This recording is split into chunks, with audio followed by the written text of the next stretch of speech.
За юуны өмнө хэвлэлийн эрхчлөөний өдөр болж байгаатай холбоотойгоор Монгол улсад үйл ажиллагаагаа явуулж байгаа. Эх орныхоо 408 зохиост иргэдийнхээ мэдэх эрхийн төлөө ажиллаж байгаа хэвлэл мэдээллийн байгууллагын нийт ажилтнууд, албан агчдаа хэвлэлийн эрхчлөөний өдрийн мэндийг өргөн дэвшүүлье.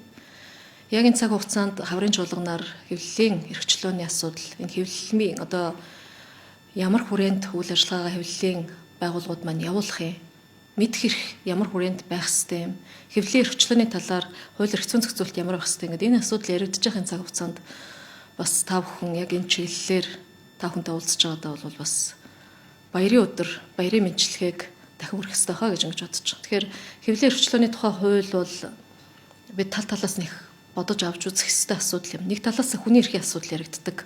Нөгөө талаас хэвлэл мэдээллийн байгууллагын эрх чөлөөний буюу ард иргэдийг мэдэх эрхээр нь хангах энэ асуудал яригдчих. Бид нар бол бас хоёр талтаа авч үзэхгүй бол болохгүй асуудлууд надад байна гэж харж байгаа.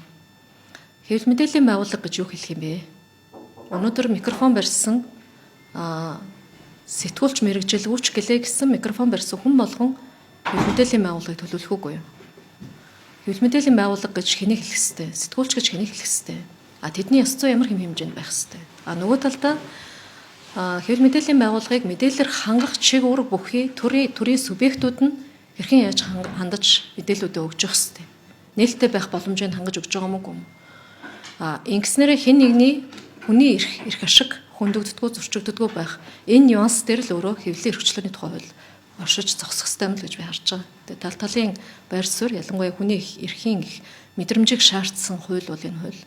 Тэгээ харьцангуй сая бол бас хуулийн асуудал өргөн баригдаад явж байгаа үед хилцэх асуудал ярихад манай хэвлэлийнхэн бол эсрэг байр суурьтай байсан. Энэ хуулийг бол буцаахан зүйтэй байна. Цаг хугацаа болоогүй байна гэд.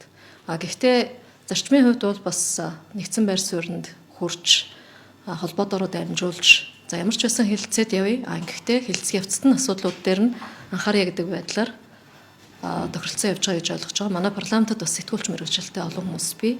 Тэгэхээр энэ хүрээнд бол дээр нь одоо сэтгүүл зүг ойлгож байгаа хүний эрхийн чиглэлээр мэргэжсэн энэ хүмүүстэйгээ хамтраад бол энэ хуулийг бас ямар ч байсан хэвлэлийн эрх чөлөөг хангах хэмжээнд батлаад гаргачих боломжтой гэж харж байгаа.